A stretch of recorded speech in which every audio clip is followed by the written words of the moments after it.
Hello, my name is Raul Blanco, Cuban pianist and composer, and this is your channel for learning Cuban music and all about piano. And today we're gonna learn why is it so important to learn the Guajira Montuno. And we're gonna learn some variations. We're gonna talk about anticipation, harmonic anticipation, and other important stuff. So stay tuned. Intro.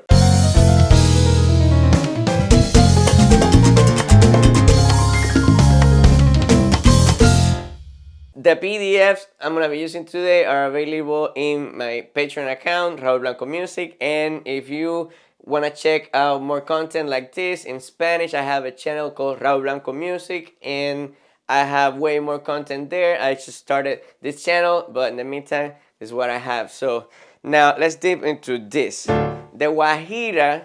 You have to understand that there are two kinds of Guajira.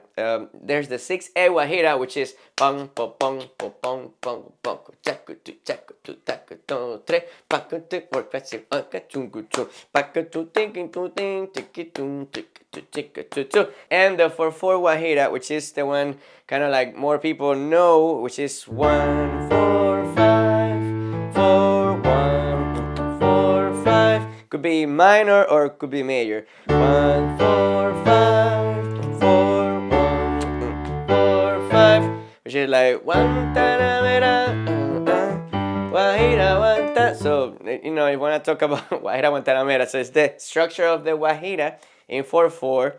But today I'm gonna go minor. Okay, we're gonna go D minor. You know, a lot of songs use this progression. I like it like that. And then also Guajira, I love you too much, right? A lot of stuff. But why is it so important to learn this Montuno? It's one of the most basic Montuno structure, and the harmony of the Guajira is actually one of the originals, one of the most let's say traditional and original harmonies from which Montunos emerge. Okay, so it's very easy to start picking up the harmonic anticipation, the rhythm, the correct patterns on this kind of rhythm, this kind of style, this progression. Okay, so now, first, I want to give you an exercise, because when I see people playing Montunos, I see over and over again the pianist wanting to play the pattern. Okay, the pattern, the famous pattern.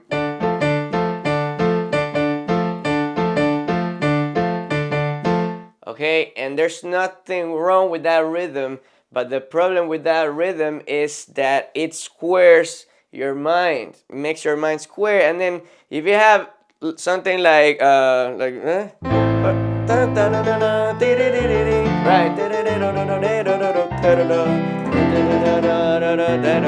right, I will survive. Let's make it salsa, right?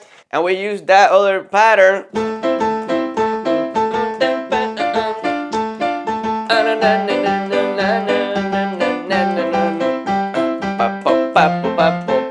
So the result is you end up changing the harmony on B1 on every chord, and it doesn't sound. Okay, so the thing that we need to, the rhythm that we need to keep in mind is punky, punky, punky, punky, cocon. Okay, but let's go back to Guajira, which is the thing that's gonna help us understand the rhythm and internalize the anticipation and play Montunos right. So first exercise I'm gonna give you. No Montuno, nothing. Just octave and the inner chord, starting on the upbeats, so the anticipation before 1, and then going just upbeats like this. We're gonna use D minor, we're gonna do octave and chord in D minor, we're gonna do octave and chord in G minor, which is the 4th of D, and then octave, chord in A, which is the 5 of D. And again, octave, chord in G minor, and then start again D. So like this, 1 2 3 4.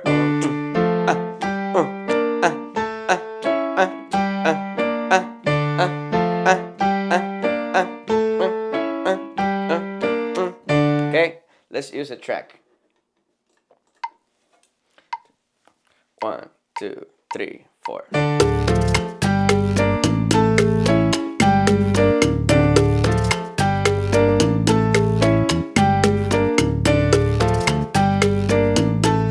Make sure you relax, and every note has weight. Not short notes, nothing, no. Long. Detach them a little bit before changing. Boom, cha, boom. Don't make them totally slurred. Okay? Once you do this a lot, so feel where the harmony changes. 1, 4, 5, 4, 1, 4, 5, 4. Okay? Now let's start with the first Guajira pattern. Okay? Very basic. We're gonna go 1, 2, 3, 4.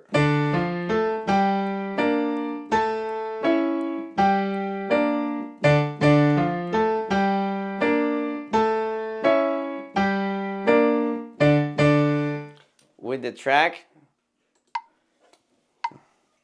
1, 2, 3, 4.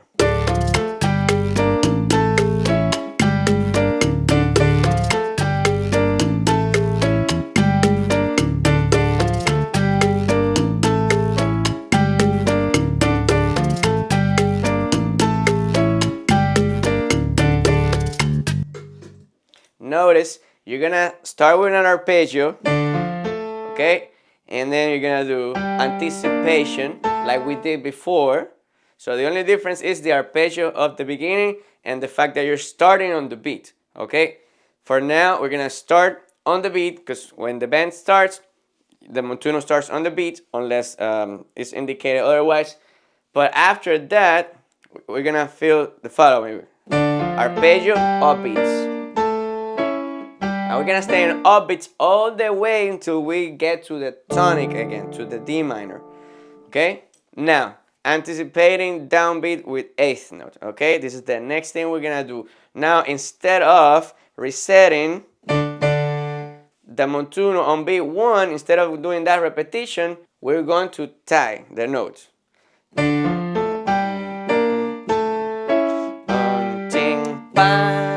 Okay? And then we're gonna do the arpeggio, but this octave is gonna start 1/8 note before. Okay, so start on the beat, and then the next time around, tie and play upbeat the D, and then continue the arpeggio like this: 1, 2, 3, 4.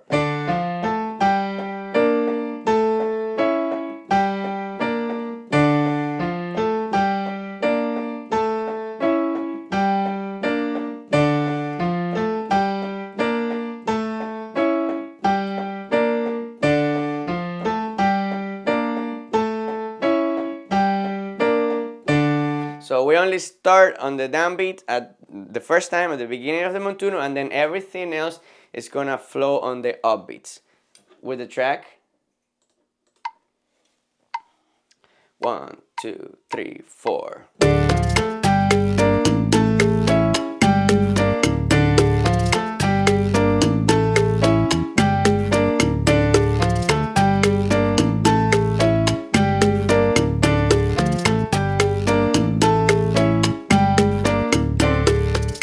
Good. Next, let me remind you, you can get all this PDF in my Patreon, Raul Blanco Music, along with the track. Now, anticipating with bass on beat 4 every 2 measures. That means every time we get to the root, to tonic, to D minor, again, we're going to anticipate the chord along with the bass. As you see, it's written, the bass in the Cuban groove, you start the first time on the beat, boom, and then you keep going 2 in, 4, 2 in, 4. You don't go back to beat 1. You stay on those upbeats like that. 1, 2, 3, 4.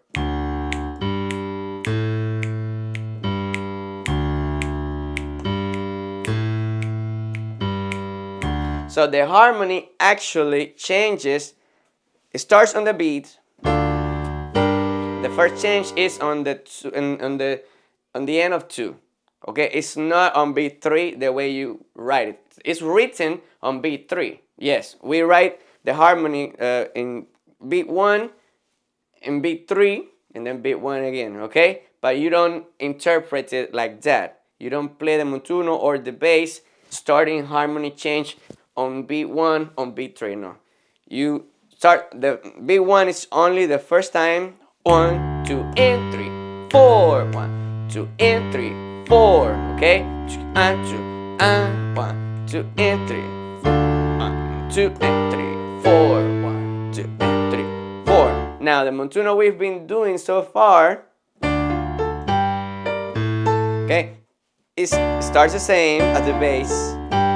It does the first change with the bass, and we were doing bass on 4, and then we were starting the A on the end of 4 so far, but still.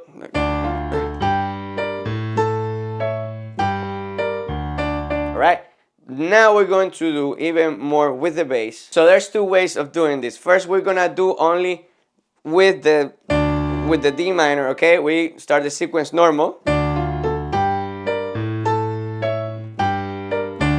And then when we get to the D, we play D, D on beat 4, and then the end of 4. And then we tie that with the rest of the montuno, like this. Bass and piano would be like this. 1, 2, 3, 4.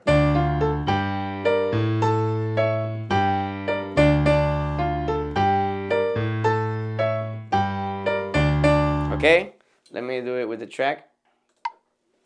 2. 1, 2, 3, 4.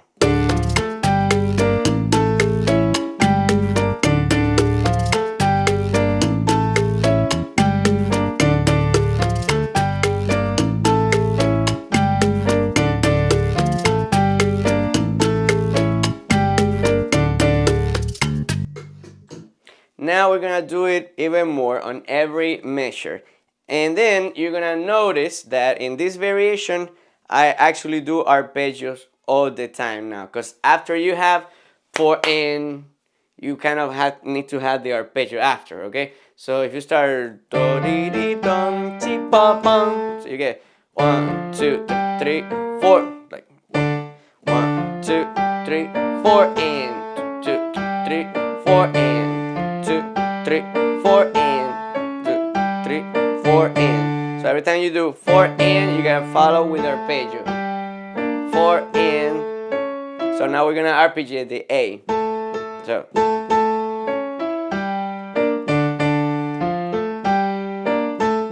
That way we're changing now exactly where the bass is changing on beats 2 and then 4. But we don't do we never do that. Okay, we do tan tan coding. Well, with the track. 1, 2, 3, 4.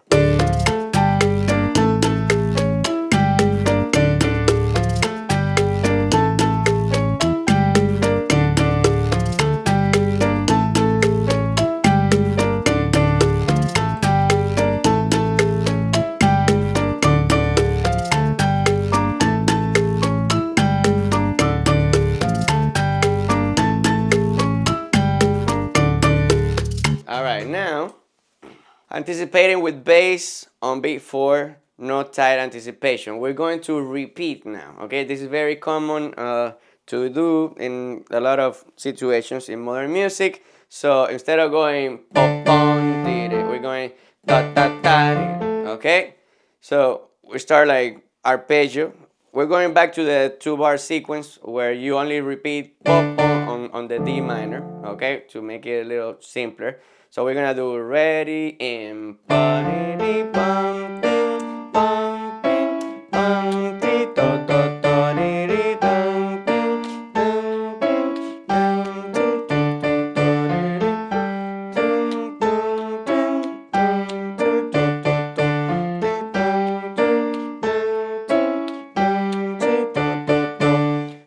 So we're not gonna tie that pa pan da, sino que we're gonna do pa pa pa da, okay, with the track.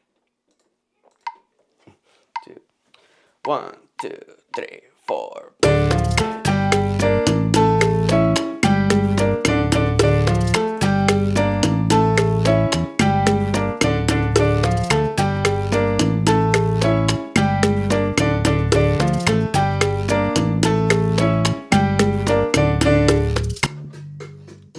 Now let's add a sweet detail, okay? Instead of going on the D minor root position like this, we're gonna do an inversion. The right hand is gonna go with the octave on the third, while the left hand stays on root position, okay?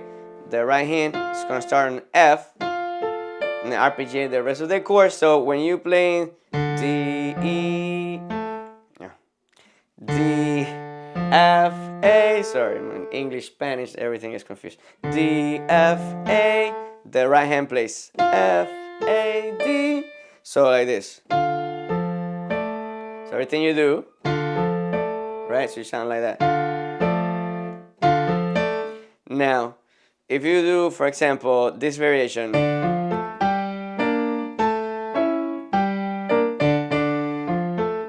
with the inversion will be like this.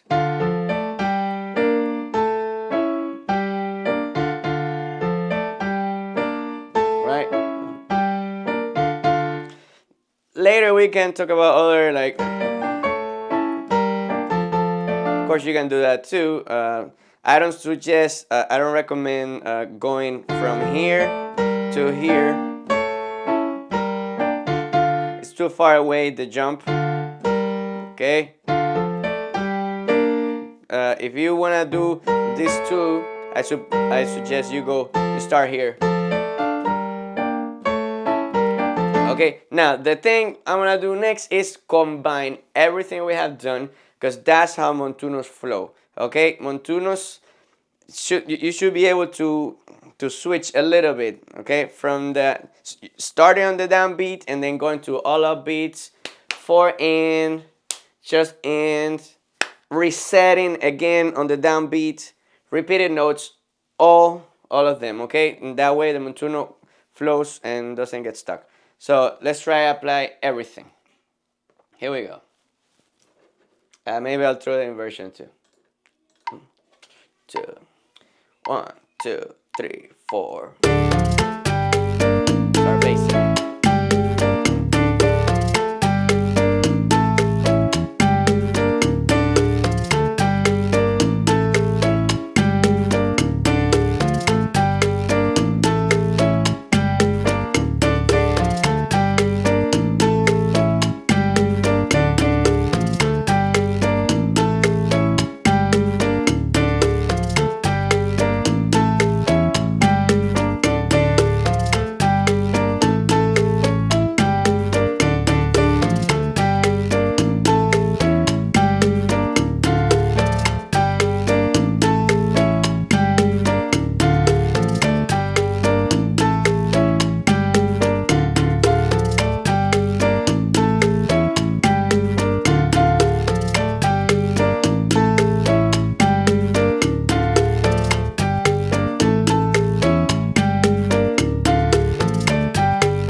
If you like the video, please click like, share it, and subscribe if you haven't. And if you want to check out my other channel, Raul Blanco Music, with more content and more modern stuff, timba, salsa, all kinds of other styles, bossa nova, bolero, cha-cha-cha. I have a lot of videos there, and you can also find the track and the PDF in my Patreon, Raul Blanco Music. You can follow me in Instagram, TikTok, Facebook, Raul Blanco Music. And if you want to learn timba and you are getting stuck with the Montunos, I have a technique book to loosen up the left hand. It's with simple, easy exercises to follow and video demonstrations to start getting into the timba world, into modern salsa world. Okay, so that's it for today. Thank you very much. I'll see you in the next one. And now, just go practice.